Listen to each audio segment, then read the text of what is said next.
రామకృష్ణ గారు చెప్పండి. ఒక హాఫ్ ఎ మినిట్ అయిపోయింది. Okay. Live with it without naming. దానికి నామకరణం ఏం చేయకుండా, యాంగర్ వచ్చింది అనుకోండి, ఫర్ ఎగ్జాంపుల్ ఇది కోపము అని ఒక పదం పెడితే ఏమవుతుంది? కోపము అని పేరు పెట్టడం వల్ల ఏమవుతుంది? దాన్ని మనం ఇంకా గట్టిగా స్ట్రెంగ్తన్ చేస్తున్నాం, గట్టి చేస్తున్నాం యాంగర్ ని. సో కృష్ణమూర్తి గారు ఏమంటారంటే ఆ నేమింగ్ చేయొద్దు, నామకరణం చేయకుండా జస్ట్ లీవ్ చేయండి. కోపం వస్తే కోపం రానివ్వండి, కోపాన్ని మీరు అబ్జర్వ్ చేయండి వితౌట్ కండెమ్నింగ్. దాన్ని కండెమ్ చేయకూడదు, అలాగే ఐడెంటిఫై కూడా చేయొద్దు. దాంతో మనం అలా పట్టుకుని ఏలాడడం కూడా చేయొద్దు. అది ఒకటి. రెండోది, లివ్ వితౌట్ ఫియర్. ఎటువంటి భయం లేకుండా దాంతో ఉండండి.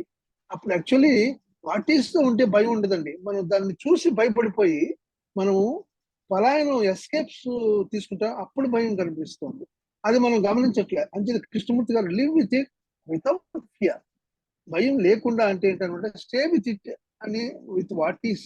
ఒకవేళ భయంగా గమనం వచ్చింది అనుకోండి, ఏం చేస్తుంది? అవి గమ్మని వచ్చేసి ఇంటర్ఫీర్ అయిపోయి నేనేదో చేసేయాలి, ఆ భయం వెళ్ళిపోతున్నాం, కొంచెం పారిపోదాం అని చెప్తూ ఉంటుంది. ఎందుకంటే అది ఎప్పుడు సేఫ్టీని కోరుకుంటుంది.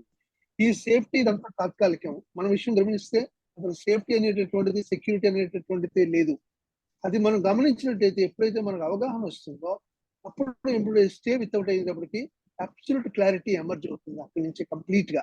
ఆ అంశాన్ని కృష్ణమూర్తి గారు చక్కగా ఇక్కడ ఈ టాపిక్ ద్వారా వివరించాడు. సో ఇదంతా ఎప్పుడైతే ఉన్నదో లవ్ అనేటటువంటిది జనిస్తుంది అని కూడా మనకి చూస్తామండి. Thank you ma'am. Thank you. Okay, బాగా చెప్పారండి. ముగించేస్తున్నాను. అందరికీ నమస్కారం. అందరికీ నమస్కారం అండి.